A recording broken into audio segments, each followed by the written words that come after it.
And welcome into the It's Official podcast. Alongside Jeff Siegel, I'm Jeremy Plonk, representing First Bet and Express Bet. Of course, we do this podcast each and every Tuesday. It's our second of two parts in a Breeders' Cup preview. We're 24 hours away from knowing the pre-entries at the time of our podcast recording, so we're going to speculate on who the fields might be and who the top contenders are for Breeders' Cup Saturday. As for Breeders' Cup Friday, we did that for you last week, so be sure to check out the archives on YouTube and on X to see that and find out what we thought of the Breeders' Cup Friday races. But it's time to talk Saturday, Mr. Siegel. And before we do, I want to welcome in those also watching this podcast inside the first Breeders' Cup wager guide. All the handicappers are getting set using the information within the guide. So have fun in your preparation towards the Breeders' Cup. And hopefully this will help you identify winners come up November 1st and 2nd. Mr. Siegel, are you ready for some Saturday talk? Yeah, I have been. I've been doing a lot of work the last several days, watching all the videos and getting all the info I can glean from overseas and see who's well regarded. And maybe I've come up with different conclusions, which is good. You know, I have some prices from overseas, and I think they are going to have their fair share of winners. The American contingent is strong in some races, not so much in others. So I think there's an opportunity here for the Euros and maybe even the Japanese to make some hay. So in this podcast weekly, we take on 5 hot topics in racing. We're going to take a look at 5 of the divisions on Breeders' Cup Saturday. We'll also do a quick review of the end of the 4 that we don't feature in this podcast. So let's start things off with topic number 1 this week on It's Official, our Breeders' Cup Spotlight. We're going to start off in the Turf division, Jeff. Turf has Rebels Romance, a horse who was the winner of this race 2 years ago, coming back to the U.S. for trainer Charlie Appleby. The international horses have dominated the Breeders' Cup Turf over the years, right? I mean, is that where we start with our handicapping? When you look at the Breeders' Cup Turf, it's like, who's coming? Yeah, you have to. I mean, Rebels Romance has already won a Breeders' Cup. That was 2 years ago. And it looks very much like he's every bit as good now as he was then at age 6. And here's the funny thing about this. 5 starts this year, 4 wins. Every one of these starts has been in a different country. So he doesn't even know where home is. And it's going to be nothing for him to show up at Del Mar. He probably will think to himself, hey, I haven't been here before. This is nice. Oh, this is great, you know. And he's coming off another Group 1 win. That was in Germany. Again, 4 out of 5, 14 out of 21 overall. Handles any ground, including firm, which is important. And while he's generally been known as a closer, he does have enough tactical speed to lay wherever you want him to be. He doesn't have to lag back and then be at the mercy of a walking pace. He can sit in the middle or close up if he has to. And with William Buick, who might be my favorite rider in the entire world aboard, and knowing him well, I'm thinking he's going to be hard to beat, even though in my heart of hearts, I'll probably end up betting on Next, assuming that Next does, in fact, opt for this race as opposed to the Classics. His contention, I mean, his people are saying that, his connection is saying that they want to go in the race with the slowest pace. Well, guess what? I looked at this field, Jeremy. Yeah. Other than a million to one shot that just won a race here in the Cattle Spirit, there's going to be very little pace in this race. If you look at this, where's the speed? There really isn't. So I think Next is going to have a really good chance as well. I can't make him favorite over Rebels Romance, but from a gambling standpoint, Right. these are the only 2 I'm going to have on my ticket. Let's take a look at these horses in action. We've got a chance to see Rebels Romance recently in Germany at Cologne. We're going to look at that. And also we're going to turn back the clock 3 years to the War Chance Stakes, where Next was a Turf Stakes winner before he became a Dirt Marathon star. So let's start out, head to Cologne. This is Rebels Romance winning there. Vor Palladium, vor Außen Rebels Romans, der in die Entscheidung gebracht wird, vor Lordano, vor Straight und dahinter ist es dann Erle, Travenor. Für Travenance, vor Palladium, vor Rebels Romans, der jetzt ins Rollen kommt. Straight dahinter auf freie Bahn, beordert Lordano zum Zuschauen, verdammt. Rebels Romans geht nach vorne, Rebels Romans vor Straight an der Außenseite, Palladium an der Innenseite, Travenance, Rebels Romans, Straight, was ist denn hier los? Straight an der Außenseite mit Rebels Romans innen, Rebels Romans, der hat so viel Klasse, der lässt ihn eiskalt abtropfen. Rebels Romans gegen Straight, der läuft dennoch riesig. So Rebels Romance, we put the British flag next to him because he's based out of Charlie Appleby's yard in Newmarket. But as you mentioned, Jeff, he's got quite a few stamps, if you will, for flying around the world on his passport. You've got Los Angeles and Luxembourg, the potential horses for Aidan O'Brien from Ireland. Shahir, the runner from Japan, might be the best of the international horses not from Europe that we could look at in here. Emily Upjohn is possible in this race, also for the Filly and Mare Turf for the Gosden. So those are a lot of the main players. Fantastic Moon as well. But amongst the Americans, the only real name on the left side of the column here as we look at these horses from the U.S. is Next. He's been so dominant, winning his last 5 or 6 races by 90+ lengths on the dirt. Well, he used to be a turf horse, as Jeff has reminded us for a year or so on these podcasts that we do. Here he is winning the War Chant Stakes in 2021 at Churchill Downs.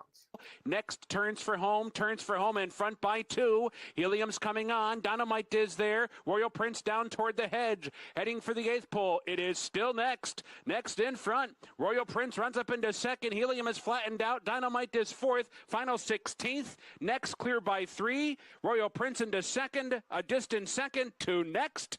A coast-to-coast winner. Next in the end over Royal Prince, Helium, and Dynamite. So, Jeff, give us your visual analysis. It's hard to make much out of a race 3 years ago in terms of current form, but how did he move over the turf to you? Is he a good mover on the grass? He's a beautiful mover, good athlete, effortless stride, quickened in the final 16th of a mile, ran a mile in 1:35 flat, in case you think he's just a marathoner, who we normally envision to be kind of grinding type horses, one pace. But this horse can quicken. And if you look at how this race projects with Cabo Spirit committed to the front, even though he'll be 150 to 1 or should be, Next is going to draft in to be second. I don't even know who would be sitting second in this race. Next is a horse that obviously can show speed, and the way he was on the lead this day, he didn't really want to go. Nobody went, so he just took the lead. And he can switch off as we've seen him in the marathons. He's going to get a great trip. And if he's in front turning into the stretch, and I cannot envision any scenario that he won't be, then they're going to have to catch him. And I just don't see it. I mean, unless you've got some kind of, unless Rebels Romance, reverts back to his very best form, which he could do, by the way. In fact, I would imagine they'll both be eyeing each other somewhere at the top of the stretch. Then the best horse will win. Right. But that's going to be kind of exciting to see. And I don't think anybody else really is a factor. I mean, there are people that are going to look at the horse like Farbridge and saying, he's improving, and he is. But I'm not sure he's beaten anything close to the quality that he's going to face in those two. Now, the Americans who win the Breeders' Cup Turf are exceptional, not good American turfs. You've got to be just at the absolute top, like Main Sequence was, Bricks and Mortar, those kind of horses that were just elite, like best American turf horse in the last 10 years kind of talk to win the Breeders' Cup Turf typically. So, yeah, I think we lean to the Europeans, or Next just could be any kind. Now, we talk about the pre-entries. Give our newer fans a little bit about the Breeders' Cup process here. The horses pre-entered yesterday on Monday for the Breeders' Cup coming up the 1st and 2nd of November. That puts them into what divisions they'd like to run in. Now there's a committee of Breeders' Cup executives and handicappers that will rate the horses 1 through 14 for the field size, and then put the other horses on an also eligible list. You're allowed to pre-enter in more than one division, and you have a first preference and a second preference. So trainer Doug Callens has said they will pre-enter in both the turf and the classic, the grass race and the dirt race for Next. And then they've got all the way until entry day, which will be this coming Monday, for the final declaration of which race they decide to go in.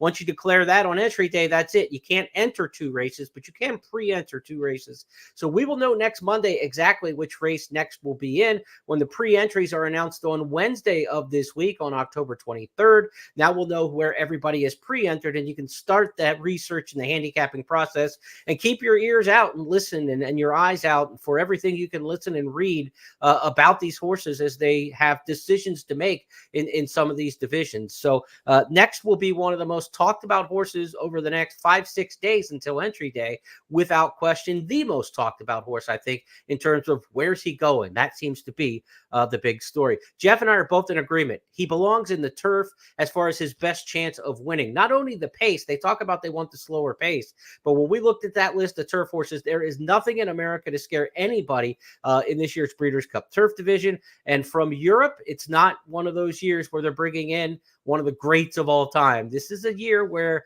a good horse like Next, or a great horse like Next, who just might be good enough on turf to win it. Maybe this is the right year. He might be the right horse in the right year. Let's go to our second topic this week. We talked about the two divisions Next could run in, the Turf and the Classic. We go to the Classic next. $7 million main event on Breeders' Cup Day, but it'll be in the middle of the card because of Big Ten football commitments for NBC. So Breeders' Cup main races to get on the big network are running mid-card on Saturday.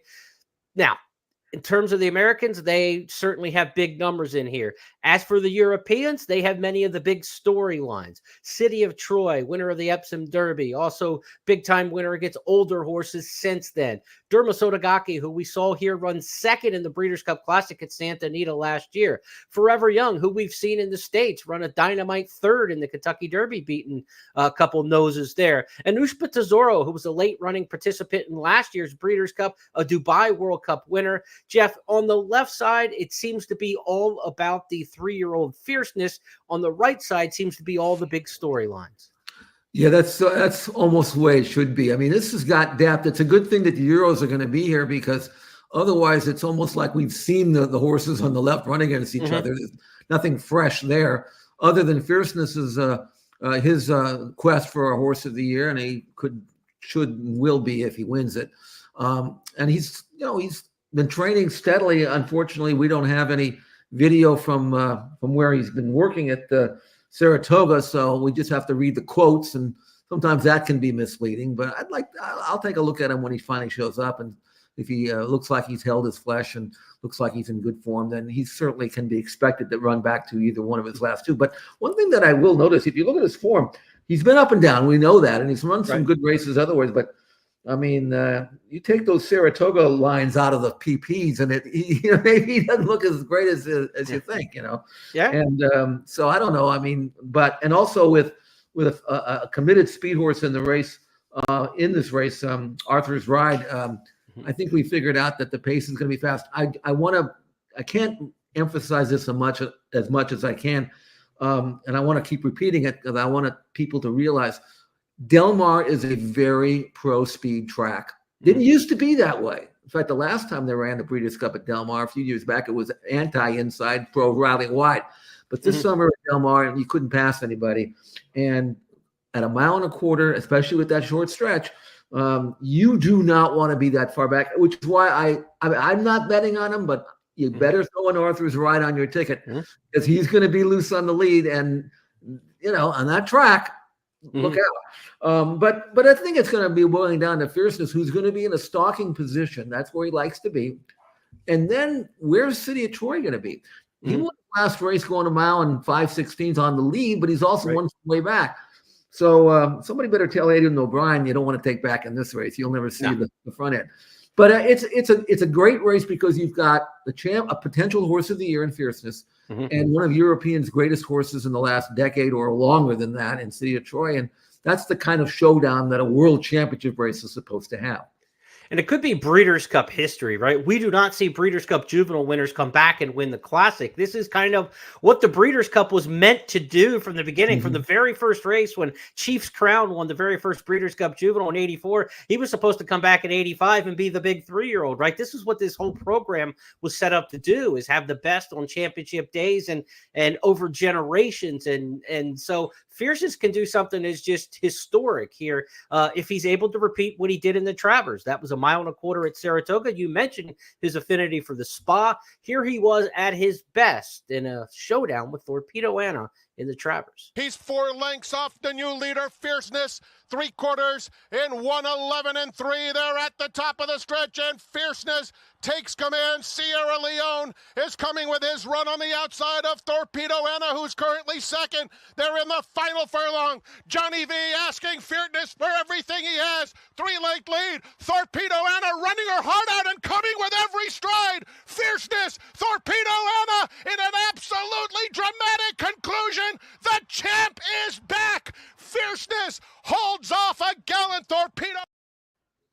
I'll tell you, Jeff, you watch and you study video, he was up and down in the stretch. And the fact that Sierra Leone was coming and Torpedo Anna looked like she was just kind of holding her place, they kind of all squeezed together there. There was always a little bit of a question if Fierceness was really a 1.25 mile horse. And he ran so terribly in the Kentucky Derby that you couldn't take anything out of that and say that he hit the wall and it was just one of those deals, that he couldn't get a 1.25 mile. But watching that back, I'm not so sure he's a 1.25 mile horse. Del Mar can get you a little farther than some tracks that you and I talked about because the length of the stretch is only 880, 890 feet. It's a very short stretch run to the wire. But I don't know. The Europeans with a little more stamina and some, foundation and a little bit harder racing throughout the course of campaigns. The Japanese have been lightly raced, but we know the way they train. I'm not so sure at a 1.25 mile, somebody doesn't get the Fierceness here, and the Japanese are going to be very, very strong in here. Well, here's the thing about Fierceness. He's going to have to go after Arthur's Ride, and I think Arthur's Ride is going to carry his speed a lot farther at Del Mar than he did in the Jockey Club Gold Cup, where he just won a clinker, and it might have been a reaction to his Whitney win. Maybe he just was not quite the same horse, and you see this a lot when here in a back-to-back, triple-digit buyer numbers of 110 in the Whitney, and Arthur's Ride just was flat as a pancake. But now he's had time off, and he's another horse training at Saratoga. I wish I could see him breeze, but you can't. That's the advantage of being out here in California when we record all of the videos and we can watch them. So, looking at the race and how it shapes up, you're going to have Fierceness first over on Arthur's Ride, and I don't think that's going to be an easy task. I think he'll get by him, but still he's going to have to work for it, and that sets things up for City of Troy. One thing about City of Troy, though, as brilliant as he is, again, he's running on dirt for the first time. He got a really good breeze on the all-weather not too long ago, and looked like he handled it well. And he's a beautiful mover, and he's a son of Justify. So I'm going to go under the assumption that he's going to run his race.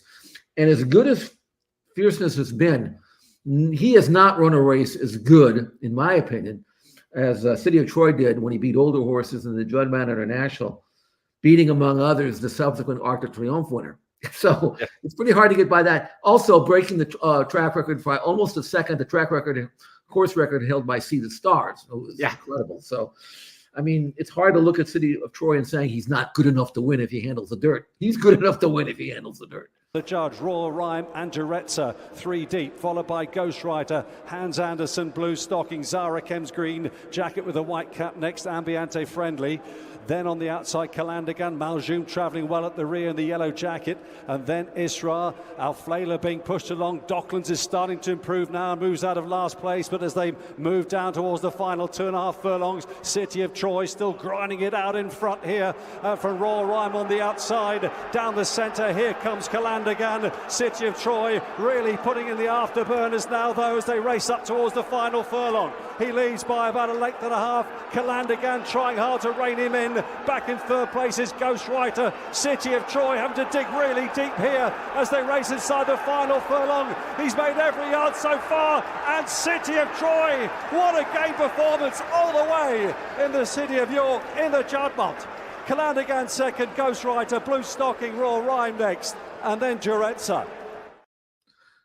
That was quite an experiment to do in the Juddmonte International. They wanted to Americanize him a little bit, so they sent him to the front because they know that if they're going to try to win the Breeders' Cup Classic, and this was a true prep to the Breeders' Cup Classic, set up in advance by Aidan O'Brien and Ryan Moore to style this way.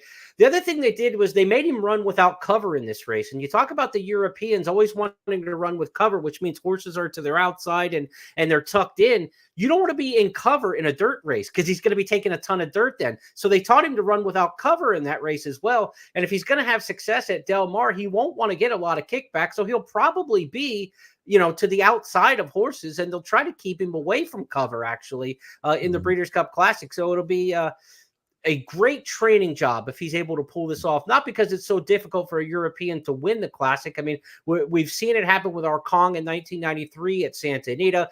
We saw it again in the synthetic era, but we did not see it on the dirt since 1993 that a European's come over here and won the Classic. that would be a training feat in its own. But to change his style up like this and to do it in a Group 1 race like the Juddmonte International with a bigger purpose down the line, that would be quite a feat. And, this will be something he talks about. Aidan O'Brien says this is the best horse he's ever trained. This will be the best training job that I can remember him ever doing with a horse who came to America. I don't know about all of his international exploits as well as others might, but I know what he's brought here to America. This is the best training job of trying to bring one the right way. Absolutely. And one of the things that, and looking at that race, I've seen it 4 or 5 times now. The one we just saw, Juddmonte International, which again is a left-handed American style track. And 2 things. He changed leads on the turn beautifully. So he's a great athlete. And sometimes you don't always see that with the Euros. And the other thing is, Jeremy, and if you get a chance to watch this race anytime again, notice when they were like 2 furlongs out, they're in the stretch because the stretch is 5/16 of a mile. They've already straightened for home. And maybe it was the angle of the camera that made it look like that. But as they come towards the finish in the last quarter mile, they're all kind of bunched together. They're all kind of in a heap, Then you look up at the wire and they're all spread out from here to the next county, which means he really was accelerating. Because the ARC winners left for dead there, Right. And it shows you who he's beating and how he's trouncing them. So, I mean, again, I saw the same thing in the breeze at Southwell, where he was able to quicken late and do it effortlessly. As we look at the field, I just, I'm going to ask you one more time. In fact, not one more time. I'm going to ask you 10 times between now and entries. I mean, who do you make favorite? The British bookmakers have City of Troy an overwhelming favorite, which you'd expect because it's their horse. But the Americans, I haven't heard too much of fierceness. Are people going to opt for him over the Euro, or is it going to be close? What do you think? I would make City of Troy a slight favorite in here, I think. I would make him, depending on the total field size, right? Big difference between if we end up with 9 or 10 or if we get the full boat of 14. I think we'll get, a pretty big lot in here. But I think he's the favorite in the 5-2 range, something like that. And then fierceness is second choice. And then you've got a gap to the others. If Next happens to go in here, he would get a lot of attention. I think Forever Young was good in his prep race, but didn't blow the doors off of the horses in the Japan Dirt Classic. So I think he's probably going to settle in there as the 3rd choice in the race, maybe 4th choice. Had he won impressively, you could have made an argument that the public's going to go in for Forever Young. I like him quite a bit.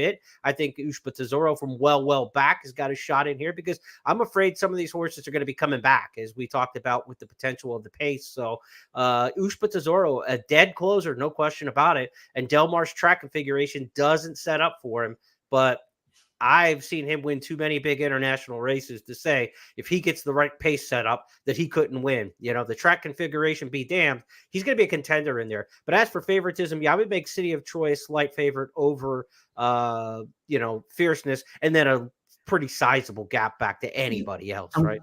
I'm glad to hear that because that's what I was leaning towards doing, and I didn't want to be the outlier here and look like an idiot on the tote board when they're going to the gate.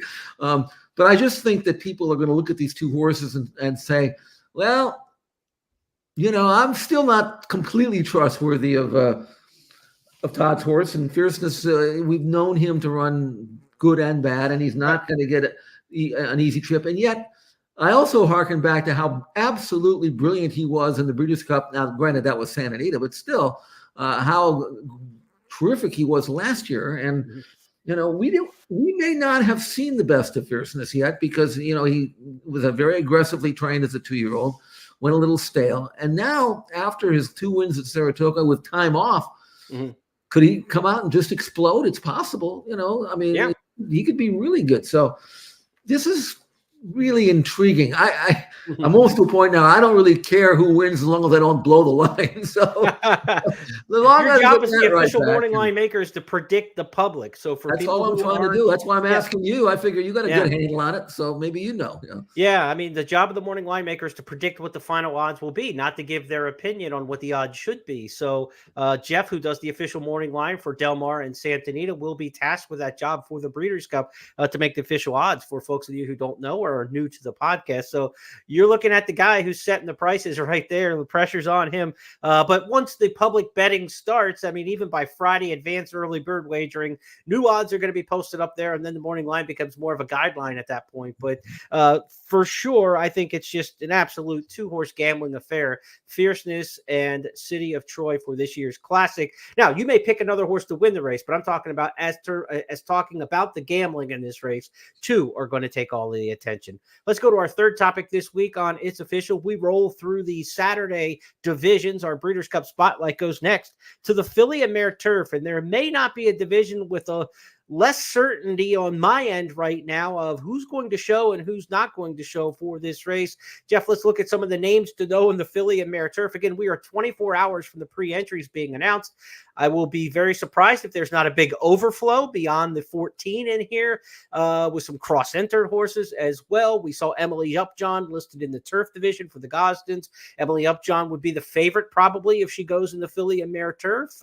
Also one that obviously Content would be a big contender in here. She's a multiple Group 1 winner in Ireland for Aidan O'Brien. As for the Americans, you've got the old veteran Warlike Goddess. She's running the Turf some years. This year with the Turf at 1 mile and 3/8, that's a big deal. It's a longer race than what they're used to running in the Breeders' Cup. Because of the configuration at Del Mar, they go 1 mile and 3/8 for the Turf this year. And that moves a filly like Warlike Goddess, who's been more of that, what we call a marathoner in the U.S., 1.5 mile type. That puts her better off in the Filly and Mare Turf division than taking on the boys. But the rest of that list on the left side, we saw Hung the Moon pull a huge upset in your backyard in the Rodeo Drive. There's just not a horse in the U.S. who makes you want to say, this is my pick for the Filly and Mare Turf. Couple decent Canadians, right? Fev Rover and Moira, who we've seen here in the U.S. I put them on the international side of things. It would look a little better for the North Americans if we threw Fev Rover and Moira over in their column. But Jeff, what do you make of the Filly and Mare Turf division? 24 hours from the pre-entries being announced, still a lot of questions. Who's coming, who's not? Well, first of all, looking at the Americans, that would be a really good addition of the Diana at Saratoga. Well, not a world-class Breeders' Cup. Then you look at the names on the right, and while there's no superstar in that group, there are a lot of fillies who are, if they were in the States, would be fairly dominant. So in handicapping this race, the first thing I'm going to do is look at the right horses on the right-hand side, and that's about it. Now, you mentioned Emily Upjohn being one of the favorites, or possibly her stablemate, Friendly Soul, who would have been a short price favorite, I think. But instead, she's not going to run, even though she's coming off a win in the Prix de l'Opera on Arc Day. And John Gosden saying that she's only a 3-year-old.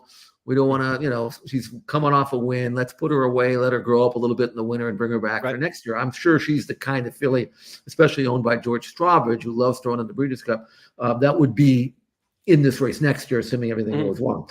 But she's got a pretty good stablemate in Running Lion and another Gosden, who actually was beaten just 3/4 of a length and was coming late in the Prix de l'Opera. And before that, had won a race called the Duke of Cambridge at Royal Ascot. And she's actually a bigger number than I thought she should be overseas in the future book. So Running Lion, to me, might be as good as any. I mean, even though Gosden's got another one in there, if he runs Emily Upjohn, she hasn't won a race this year. The bottom line is they're hard to separate, is what I'm saying. And I only gave Running Lion a little bit of a stronger look only because she's a big price overseas. And I think she's better than that. And I definitely think she's better than anything the Americans have. So it's that kind of race, and there's a few others in there. I'm not really that keen or that familiar with the Japanese horses, but there might be a bomb in there. So I'm still in the research mode as far as this one is concerned, but I think the Euros have the edge.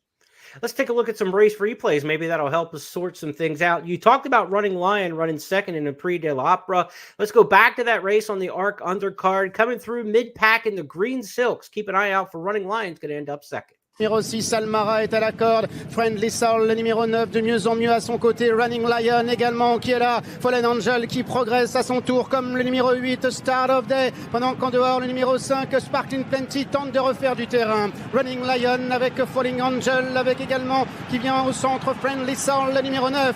Friendly Soul qui repart de plus belle avec à côté corps le 10, Falling Angel. Et c'est le 9, Friendly Soul qui va s'imposer. Le numéro 2, Running Lion, sera deuxième à la corde. Falling Angel à l'extérieur, Sparkling Plenty.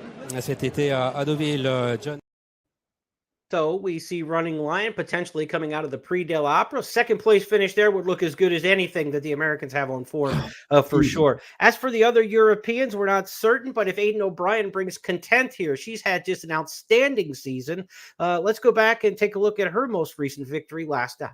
Hector Crouch now just being shaken up here on the inside. Content is just beginning to improve slightly. Mistral Star is trying to close down on the leaders. Queen of the Pride's got a bit on, but she's now being asked to try and pick up, but she's been relegated to last place now by Lava Stream. They're coming down the home straight, and Emily Upjohn is cruising to the front here with 2.5 furlongs left to travel. You Got To Me is within about a length then of Emily Upjohn, who comes under pressure now. She still leads as they race up towards the final furlong. On the inside, Content is rallying over on the far rail there and is joining in the closing stages. Emily Upjohn, Content on the far side, wearing them down, and You Got To Me rallying as well. Content just in front from You Got To Me, and Content, it's another Group 1 for Ballydoyle. Content wins the Yorkshire Oaks. You Got To Me in second, Emily Upjohn and Mistral Star back in fourth ahead of Seethy. That might be a race you want to go back to a couple times. Emily Upjohn, Content, and take a look at that one start to finish. Sometimes you can get a little sense of the trip too. We're showing highlights here, but from a trip handicapper standpoint, you want to take all these races back to the start and also read what you can going into the European races. That's one of the tips I really like to give is go search online and find like the preview articles going into those races, because I find that the European trainers are really honest and they'll kind of tell you before the race what their expectations are and what the shortfalls might be because of the ground, because of their training, because time they may have missed, any illnesses going through their barn, that sort of thing like that. And you might get some context to the video that you're seeing by reading the preview articles. And of course, afterwards, you can always read the recaps and see what they said afterwards or watch interviews. A lot of the international stuff that you see online, the clips and things like that on X will also have like the trainer interviews and stuff after immediately following them. So you can kind of get a better sense of these horses. That's what we're all doing with some of these Europeans and international horses and the Japanese, Jeff. We're trying to learn them between now and Breeders' Cup Day. And that's one of the great things about the pre-entry process with the Breeders' Cup from a handicapper standpoint. Typically, entries would come out on like a Wednesday, and you've got till Saturday to figure it out. Here, we basically got the PPs in our hands starting on Wednesday, the 23rd, all the way to November 1st and 2nd to figure out some of these other horses. So you don't have to know everything about Japanese racing or everything about English racing. You only need to know the handful of horses that come over in each race and study them individually between now and race day. One thing that, of course, people have to realize is that when these pre-entries are entered on, announced on Wednesday, they've already closed, but won't know about them until Wednesday. You're gonna lose a few between that and the entry day. Sure. Some of them are not going to show up. Some of them are going to decide otherwise. But and so it's not. I just hope that everybody who intends to run makes it to the entries, and then Monday, then you got to wait another 5 days for them to run. So I mean, it's a tough process to sweat out. But I did hear an interview with Aidan O'Brien once recently, and he was talking about Content, who ran in the subsequent the race that we just saw. After that, she ran in the Prix de l'Opera, and he said the ground got to her, and she ran 10th, but she was only 5-1 in that race. And she ran so well in the Breeders' Cup last year in the juvenile fillies on obviously firm ground. Yeah, finished fourth, beaten just over a length, finishing fastest of all. So I have a hunch that she's intended to run. I hope she does, because she's going to be a decent sort of price in what obviously is a wide open race. Yeah, I believe I misspoke and said that was her most recent start. That was the Yorkshire Oaks, her most recent start in France that she'll look to rebound from. Let's go to our fourth topic this week on It's Official, our fourth division, the Spotlight, the Breeders' Cup Mile. There's a dirt mile, of course, on the main track. There's the traditional mile that goes back to the 1984 original Breeders' Cup 7 divisions, the mile on grass at Del Mar. Not out of the chute. They start on the course proper and make a lap around there, a little over a lap of Del Mar's 7.5 furlong long turf course. So we start off our Breeders' Cup Spotlight for the mile, taking a look at the potential starters here. And it's a small group of Americans. There could be a few other names that trickle in there, but the main names to know from America really come down to probably two, Jeff. You're looking at Carl Spackler, who was very impressive in New York, and most recently at Keeneland for Chad Brown. And then out on your end of the country, the West Coaster, Johannes, who has been just dominant on the grass for trainer Tim Yakteen. Those are the two main from the U.S. The Americans hold their own just fine. It's a pretty even Steven deal historically in the mile between the Americans and the international runners. And the international horses this year, as you would expect, have horses coming from all corners of the world. Well, definitely Johannes has got the edge because he's a California-based horse. He doesn't have to ship. His record is terrific. He's got the great tactical speed to always keep him free of trouble. Proven at Del Mar, great acceleration. I mean, and his numbers are legit. The only issue with him that I have is he's been beating up on the same horses, and I don't think they're that good. And I look at some of the Euros in here and say, well, if you put them in the same spot that Johannes has been, wouldn't they do the same thing? Yeah, they'd be undefeated too, right? It right. would be, Yeah. So I mean, I trust Johannes to run his race, and I mean, I think he's he's one going farther, but he's a prototype miler, and because he can really quicken, he always runs his last quarter in 23 and change or small change, and he's going to be right up there, not on the lead, but close up throughout, and he switches off so beautifully. He's like driving a car. So to me, I think he's the safe one. But there are Euros in here that have to be considered as well, and that's the thing, because this potentially could be a pretty good group of Euros. Again, maybe no superstar in there, but good enough to make it a race that you can't. I think you have to spread a little bit using some coverage.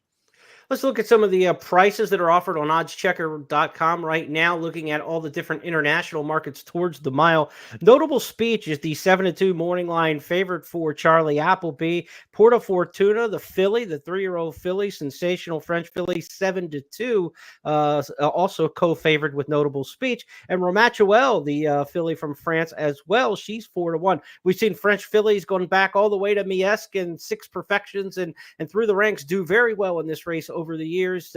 Maj, the filly, almost won the mile on the lead last year for Charlie Appleby. So don't be afraid of taking a filly against the boys in this division. If there is a crossover race in which the fillies beat the boys, it's happened more often in the Breeders' Cup mile on grass than in any other Breeders' Cup division.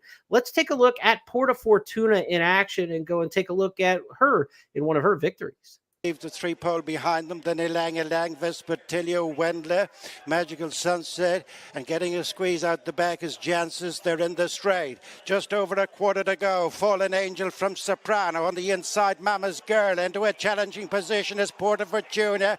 These 4 wide across the track, 2 up on Elang Elang, and then Magical Sunset and Wendler's next. They're stretched from rail to rail. Staying on the outside is Vespertilio. In front now is Porta Fortuna, and away she goes from Fallen Angel Soprano.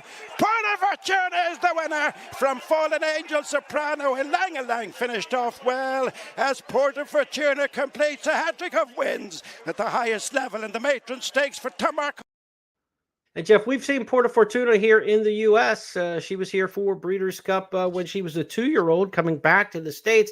She lost her action a little bit in the stretch there at the end, swapping leads around a bit. Any concern there, or is she one that you feel pretty good about? Well, I have a concern, but not because so much of that is the fact that the filly who finished third in that race, Soprano, actually ran at Keeneland. Am I correct about that? And it was it Keeneland? It was somewhere. Yeah, anyway. QE2, right. Right, that's right. And she was a distant second that day. So this filly has won 3 Group 1 races in a row against 3-year-old fillies. And I don't know, the last 2 actually were against older. I don't know how strong that division is, because if it were that strong, I think Soprano would have run better than she did at Keeneland, assuming that she ran a race. So that's a little bit of a concern to me. Sure. Her time form ratings are good, but they're not off the charts. I mean, she's not Miesque, I can tell you that. Right. So I'm looking at her. The one that actually intrigues me more is a filly that's supposed to run Ramatuelle, that's a Justified filly, who won her most recent race, the Prix de la Forêt, beating the Colts. She looks like she's really maturing. 9 starts, 4 wins, 3 seconds, and 2/3. Again, against legitimate Group 1 winner. Of course, she won the English Guinea. She was third beating the neck in the English 1,000 guineas earlier this year. And again, beating a good field in the Prix de la Forêt. If she shows up with her best form as a miler, she'd scare the heck out of me. And I assume that she's going to be here. So that's one. And then, again, you mentioned Notable Speech, who's been kind of off and on, but when he's right, like he was when he won the Sussex at Goodwood 2 races back, that makes him a major contender. Disappointing in a dull effort in the St. James's Palace at Royal Ascot. Before that, he won the 2,000 guineas at Newmarket. So when he decides to run, he's as good as any, which is why he's favored overseas on the bookmakers. But he's had a couple of missteps along the way. So I don't know whether I trust him, but I do know that he can win. So you got to use him. The horse they've got to beat from the home track, though, certainly is Johannes. Let's take a look at him in action, winning the City of Hope Mile most recently at Santa Anita. Going 2-length lead, but here's Johannes, and Johannes looms between horses. He's had a great trip, and he's poised to pounce at the top of the stretch.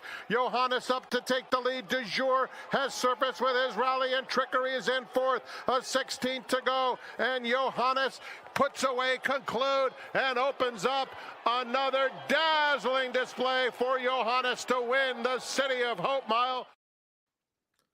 Let's go now to our 5th and final topic. Back to the main track, the Breeders' Cup Sprint. Going to wrap up the day, the end of the card. The Breeders' Cup Distaff, Turf, and Classic, all within a national television audience mid-card on a Saturday for Breeders' Cup Saturday. So the Sprint is going to draw the curtain on this year's Breeders' Cup. And Jeff, let's talk about some of the contenders for the Breeders' Cup Sprint. Of course, a huge American influence here. Not a lot from the overseas contingent. A handful of Japanese horses are under consideration, maybe Remake, most interesting of that group. As far as the American sprinters go, there hasn't been just a complete standout in the division nationally. There have been some good regional horses. The Chosen Vron almost ran the table in Southern California, was beaten last time. Mulligan's been pretty good in New York, but hasn't really taken on an international cast yet.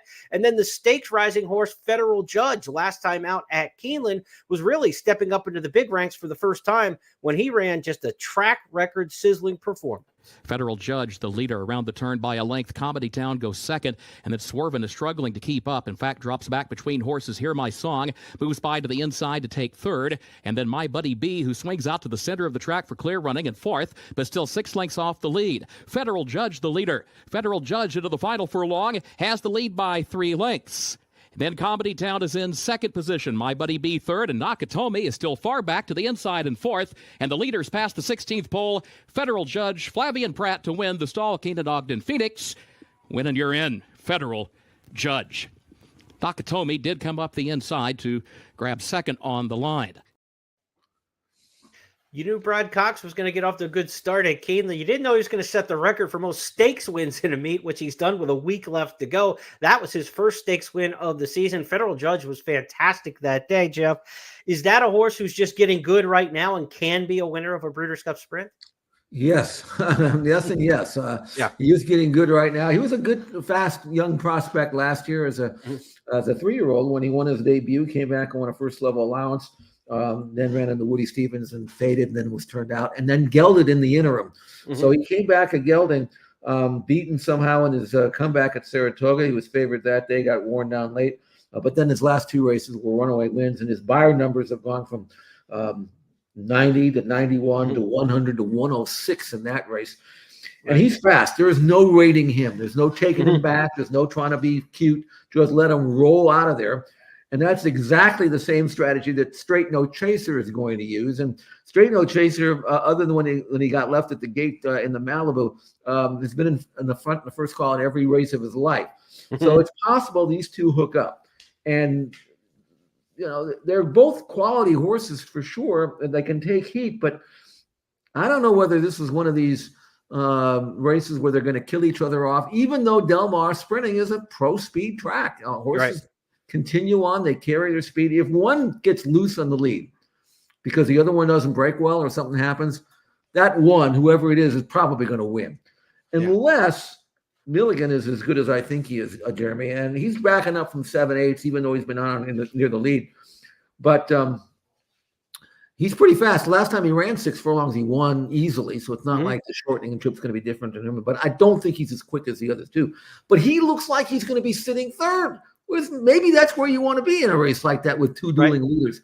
And you know who also is going to be sitting third or fourth? The Chosen Vaughn, who has been trained much more aggressively between his last race, which he got beat as a favorite, and this one. Then he won. Then he was trained in the interim between his Ben Crosby and the Pat O'Brien, in which they did nothing with him, and he came up short. But they've put the hammer to him. He is not going to be short. So I'm tempted to say, Jeremy, that maybe the winner of this race might be a horse that sits just behind the leaders, because the deep closers are really going to be up against it. I don't think you could, at this track, you can count on any horse coming from off it, no matter how fast they go the first part. Well, and you think about the Breeders' Cup Sprint in recent years, it's been the Elite Power show. But before Elite Power won his first Breeders' Cup, his form looked a lot like Mulligan, and it looked a lot like Federal Judge, where he kind of came a little bit out of nowhere. He was lightly raced, came a little bit out of nowhere, won the Vosburg in a huge performance, and all of a sudden it was like, wow, this horse could be in the Breeders' Cup Sprint. And he was, and then he came back and won it again. These horses are kind of in that same mold. We already saw Federal Judge. Let's take a look at Mulligan in action at Saratoga. They're at the top of the stretch, and Mulligan turns for home, full of run, 3-length lead. Gun Pilot tips out to try and get to him in second. They're in the final furlong, and Mulligan with powerful strides has built it up to 4. Gun Pilot is no match. Neither are any of the others. Mulligan outclasses them in the forego, wins it by almost 6 lengths. Gun Pilot was second. Anchor third. Cagliostro started picking it up late. Jeff, field size is really important to any gambling race. I don't care if it's Wednesday or the Breeders' Cup Sprint, but it's really been essential to this race over the years. The Sprint used to get massive fields, and it used to be the chaotic race in the Breeders' Cup where you kind of wanted something big to happen, like huge field, 12 to 14 in there. There might be a heavy favorite. Everybody's talking about a Groovy or somebody like that, as I date myself. But, you think, if that horse just breaks a step slow and gets a little bit of trouble, we got ourselves a chance at boxcars. And you kind of handicap the Sprint that way. But in recent years, we've seen a lot of 8-9 horse fields in the sprints where the best horses just have so much more of an advantage when there's less things that can go wrong, more track to work with, less horses to take a shot at you if you're a speed runner. This list of possible names to know isn't what we're seeing in the pre-entries just yet. We'll know more in the pre-entries, and we'll know more in the final entries. I would feel a lot different about this race if it was a full 12 to 14 horse field versus whether it was 9, 8, or 9 in terms of who might live and survive any kind of big kind of, pace deal. Your straight no chasers, horses like that have a much better chance if this is an 8 or 9 horse field than they do if there's 12. And then that means the post draw is going to become even a bigger deal in this division than a lot of the others, if the field size comes up large. If it doesn't, then it really won't matter where they're breaking from if there's 8 or 9 in there. So there's a lot to shake out here in the sprint division at this point, but we've got 3 or 4 horses that are going to get some similar kind of attention in the tote, and this should be a fairly good gambling race. Oh, it definitely will be a good gambling. I'm not even sure who I should make favored. What do you think, Jeremy? I mean, I know you haven't done the work that is required to make an accurate morning line, but does one horse, I mean, you've got to either take a stand and saying one of the speed horses is going to run well, and Federal Judge looks like a Matoli type of horse now, the way he's been training. And then you've got Straight No Chaser, who can run a half and 43 if they want him to, and they're not taking him back. Then you got the Chosen Vaughn, who always gets bet off the board because he's a popular horse. Milligan's got nothing but ones next to his name with rising buyer numbers. So if one of those, I mean, do you have a feel for this race yet? I just don't. I mean, I think I know who I like. I like a stalker when that would either be Milligan or the Chosen Vaughn, but who's going to be the favorite, do you think? You got Brad Cox with Federal Judge. Trust me. Yeah, I mean, this is the hard one. I mean, because the horses are tough to separate. Brad Cox is going to take a lot of money on his horses in the U.S. pools. You know, we know that. So Federal Judge and that huge number may get bet, but he wasn't even favored last time against Nakatomi. Mulligan was 8-5 up in New York and ran well, but it's Rudolph Brisset. Are people going to bet Rudy Brisset to favoritism in a Breeders' Cup race when there's some other kind of name options in there? I don't know. The Chosen Franz just got a lot of ones next to his name, you know, and this is a tough one. Numbers wise, I don't have the buyers right in front of me. I mean, does the Chosen Franz buyers stack up with those other two? Because it comes down to those three horses to me. Not only does he stack up, but he's right there with all of them. I mean, he doesn't have to have back seat on that. You know, he's been fairly consistent. Then now I think about it though. Now you got to bet Hector Barrios and Cruel Jack with the right. It's the same thing, right? So it's kind of that same boat of betting Brisset with Mulligan. Maybe I default to Federal Judge being a slight favorite in a really wide open race for that. You know, big number last time, daylight win, track record time, and it's Brad Cox. I don't know. That's a tough one, and I'm glad you're getting paid to do it. Well, I'll blame you if I'm wrong. But Federal Judge to me, and again, I'm going to do more research on this, but when you're trying to make a morning line, you're trying to bet into what the public is going to do. And the public, they're pretty sharp. I'm telling you, I've learned that. I mean, it's not like I'm smarter than anybody else. So, and in looking at this race and watching the video of Federal Judge, which he blew out Nakatomi, who was a very good, what was he, second or third last year? Yeah. Third, I think it was. I think the more I look at those two, I think that the big gamblers, the guys who make the favorite, are going to operate under the assumption that Federal Judge, from a standing start to the opening furlong, is quicker than Straight No Chaser. And being in front of Straight No Chaser, that might be the thing that makes him the winner. Might be. And besides, we're looking at a horse who's only had 6 starts. We have no idea how good Federal Judge is or how fast he is. Whereas the Chosen Franz, he's good. Right. And he's maybe not capable of turning in that wow performance. He just beats you.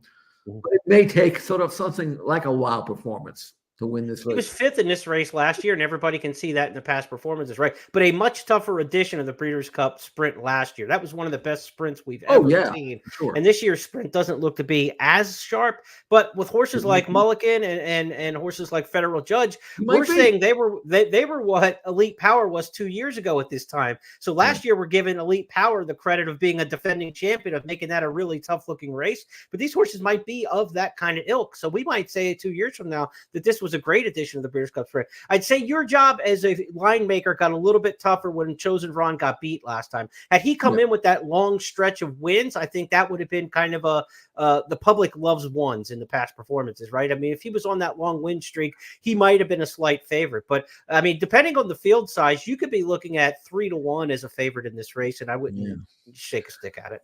Right.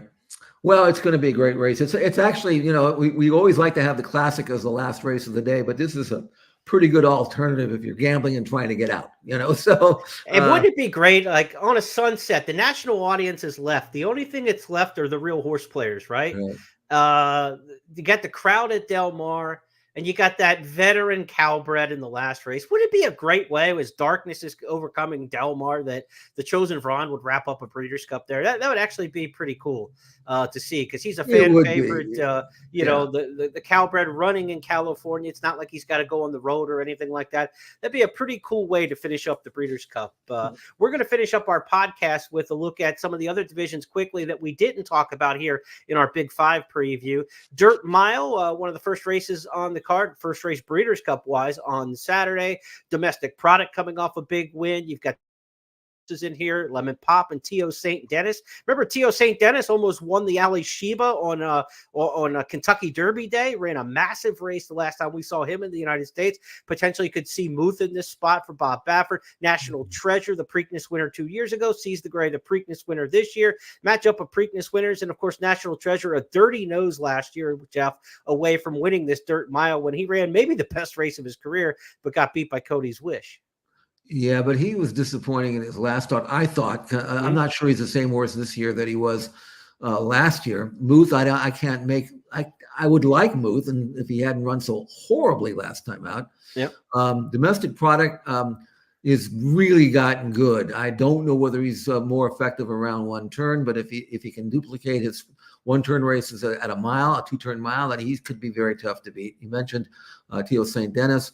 Of course, you got long stockings and horse like that too that aren't even on this very short list I put together. Those horses are the kind of horses I probably wouldn't bet on, but they belong. I mean, so that's an intriguing race. The Turf Sprint, we know Cogburn is going to be short. How short should I make him? 6 to 5 or less or more? If Big Evs and Bradsell both show up, Star of Mystery, the filly who got beat at Keeneland with a bad trip, I'd say 7 to 5 if it's a full field. 7 to 5 if it's a full field. That sounds pretty safe to me. Yeah. By the way, Motorius loves this horse. He'll be flying late. I don't know if he can get up going 5/8, but he's got such an electric turn of foot. He might actually be more effective at 5/8 when he goes farther, even though he's a closer, because it kind of flattens out sometimes or kind of loses his steam. But going 5/8, they can just sit on him to the quarter pole and let him blast home. And if he does that, even he's got a chance. I don't think anybody's beating Cogburn though. But I can see 6 to 5 too. The more I think about it, but I read a stat. I'm not nearly as big a stat guy as you are, but I listened to it. Someone said that, or someone wrote. I don't know who it is, and I apologize. I'd give you credit if I could remember, but I'm reading everything, so I don't know where I find this stuff. But someone wrote that shippers from Kentucky Downs are 0 for 350 or something in the Breeders' Cup. Not that much, but you get the idea. Right. And didn't Cogburn run his last start in Kentucky Downs? So the last start, Kentucky Downs hasn't produced a Breeders' Cup winner. Next out, horses have run at Kentucky Downs and went on to win Breeders' Cup races. Like Tourist had run there well before the year before winning the Breeders' Cup. But as a prep, Kentucky Downs has never successfully been a springboard to the Breeders' Cup. Maybe that's going to nix Cogburn's chances there. He's run well at several different venues. The one thing you know about him too is like weird circumstances aren't going to throw him off. He ran on Kentucky Derby Day on the undercard and ran huge. He won on Belmont Stakes Day when it was up at Saratoga and it was a little crazy crowd there. They moved with the Belmont Stakes Festival up there this year for the Jaipur. And then, of course, the Kentucky Downs is an odd situation, too. So he's kind of seen a little bit of everything, and he just outruns everybody. No worse for the wear. To the distaff, we'll look here on the right side column. Awesome result. The big resume from Japan. I know Jeff's been studying some film there. We'll ask him that in a second. And, of course, it's the showdown between Idiomatic and Torpedo Anna. Idiomatic, the defending champ. Idiomatic was beaten by Raging Sea, but Raging Sea came back and kind of won, but not impressively in the final prep in New York. Torpedo Anna won, but not impressively in her final race before the Breeders' Cup when she won at Parks in the Cotillion against 3-year-old fillies. But it'll be the first attempt against older fillies for Torpedo Anna. But Jeff, we've seen the 3-year-olds have success over the years. A good one, a Monomoy Girl, a filly like that, and a Shadow wins the Breeders' Cup distaff at the end of their 3-year-old year. The truly good ones do. So it's not that big of a deal that she's taken on older horses. And maybe until last time, we thought she was taking on Idiomatic, who was on the south side of her best form. But she got back on the beam and ran really, really well at Keeneland and winning the Spinster. So this is back into like a prime clash now between those two. And I know you've been watching that Japanese filly a little bit too. I saw a video of Awesome Result. Undefeated, fast. Wins an easy. I don't know. Again, how do I know who she's beating? I have no buyer numbers to fall to. It's just visually. And if she's as good, and apparently she hasn't been beating that much, is also what I've been reading. But they also, the people that have watched her run, saying don't dismiss her. she's for real, and it'll be interesting to see. And again, and the other thing that I wish I had were workouts of Torpedo Anna, which I haven't seen her. Now, the race that she ran at Parks was good. It was game. It wasn't particularly fast. And if repeated on Breeders' Cup Day, probably won't win. But it may have been a reaction to her hard race in the Travers. So, but I'd sure like to see some video of how she's been breezing. And I don't have that. Nobody has that. So Interesting to that exact point. Gunsong, the filly who took her to the mat in the Cotillion Stakes, is running back this weekend in the Mother Goose in New York. They run the Mother Goose this time of year, so it's a second-rate filly race for the 3-year-olds now. It's not where it used to be on the calendar. Right. It's so close to the Breeders' Cup. But let's see how Gunsong bounces back out of that race, because those two hit the wire together in a very difficult race with each other. Is there any kind of, any sense we can gain there? If it knocked Gunsong out, will it knock Torpedo Anna out? You have two different horses and they react differently. But you certainly, if you're in the Torpedo Anna camp, you want to see Gunsong come back and run a good one in the Mother Goose this week. It would help the confidence factor for sure. Yeah. So, again, I loved the top two fillies. We know how good they can be. Right. Idiomatic, I loved her winning the Spinster, but again, how does she lose a race where she makes the lead and just cast a 2-minute lick to the quarter pole? That's probably not going to happen. So, because if nothing else, I'm not sure what Awesome Result's going to do, but Torpedo Anna's going to be up there. So they'll hook up maybe too early for either one of theirs own good. Set things up for a closer. So it's a volatile race. It really is. Okay, so you make Torpedo Anna a favorite over Idiomatic or the other way? Yeah, I make Torpedo Anna a slight favorite. Yeah. Okay. I think the popularity throws in there. And she's run big enough that and the name recognition. Sure. Yeah, Torpedo Anna slight favorite over Idiomatic, and then a gap to the rest, I would say. There. Filly and Mare Sprint. This looked like Sweet Azteca's division to lose. Then she lost it. Her last race in the Chillingworth was really bad when One Magic Filly ran by her for Phil D'Amato. Now it opens up in the Filly and Mare Sprint division. We've seen Vava and Ways and Means on the eastern part of the country. Vava running in Kentucky as well, but Ways and Means really good in New York. Zeitlos pulled one out for Steve Asmussen in the Thoroughbred Club of America at Keeneland last time. You got Best Dream, who's really fast, coming from Florida, potentially for Safi Joseph. Hope Road, baby, for Bob Baffert. Looks like she's a potential star out there on the West Coast. Jeff, how do you see the Filly and Mare Sprint from about 10 days out? The first thing I'm going to try to figure out is the pace of this race. Sweet Azteca is not going to run. And that doesn't surprise me because she was awful in her last race. Yeah. A race that you and I were trying to figure out why they're running her. And it might have been something as simple as, I don't think I can make the Breeders' Cup with her. She may have one good race left in her, and if I win this race, maybe I can clinch the Eclipse Award. It may have been that reason. I don't know. Yeah. But after running so poorly in the Rancho de Bernardo, she's not out, which changes the pace scenario of this race. Sure. And I'm trying to bring out that this track is pro speed, especially when you get an opening quarter in 22 and change that might develop in a 7-furlong race like this. So I don't know. Society? Society's fast. Yeah, she may end up being the favorite in here. Ways and Means would be the other one, I think. Society or Ways and Means, to me, would be the two in contention for favoritism. And Society seems faster, right? It's 7/8 of a mile, and that kind of brings Ways and Means into the conversation. But Society's faster of the two.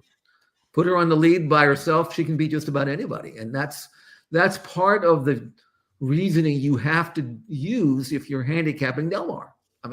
That's just the fact. If it's a different track, different situation, then it's different. But this is part of the analysis that you have to bake into the cake.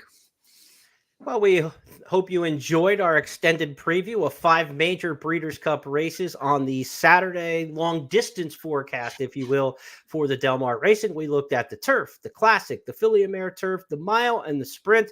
And those 5 topics are now official because Jeff Siegel and I said so. That's how we played here on It's Official. We'll get back into our topical banter about what's hot and what's not and what races are great and which ones aren't in the coming weeks. So be sure to join our podcast each and every Tuesday for that. But we're in full-on Breeders' Cup handicapping mode. That's all we can do. That's all the past performances on our desks and video, and our computers are slow running because you got a million videos downloaded on them. It's that time of year. The printers are all gasping for air because we're printing out past performances and getting set for the pre-entries coming out on Wednesday, the 23rd. Draw will come out the following Monday, 5 days later on the 28th. So looking forward to the post position draw Monday for Del Mar's Full Cards Friday and Saturday. We'll know both cards on Monday for Breeders' Cup Friday, the 1st of November, and Saturday, the 2nd. Jeff, give you the final word here. And again, for those of you on the Breeders' Cup Wager Guide presented by First, be sure to enjoy all the content, including Jeff and other handicappers throughout the course of the guide. Final word, my friend. Well, we've got a double carryover at Santa Anita on Friday, so I will have my analysis of the 6 races on Express Bet, which will be actually we'll put it up Thursday, give you extra day to look at that. So Good. We're looking forward to making some money this weekend here as we wrap up the fall meeting at Santa Anita. Monday, I'll be driving down to Del Mar, and we'll be making the morning line, which I have to by the way, just for protect myself, I have to submit it before the draw, which means I cannot factor in morning line post positions. So right. I might end up regretting some of the lines I make. Tuesday, we'll be back with our It's Official show where we'll cover the various topics, as you mentioned, including my favorite, winners and losers of the draw, which I don't know how the track's going to be playing even then, but you don't want to be too fanned out going on a short distance to any turn, whether it's a sprint or a mile race, especially on grass. And then again, we'll have a few full 5 days to dive in, and we'll be actually on a day early next week for our handicapping show to give everybody a chance. But we've talked for I don't know how long, an hour or more probably. But point is, we ain't even started. No. We got some more work to do. So hopefully we won't overthink things. But there's still a lot of research to be done, and we'll do it. Time on the board, 105.07 will be the official clocking for this edition of It's Official. We'll see y'all on Friday when we handicap on the First Call podcast.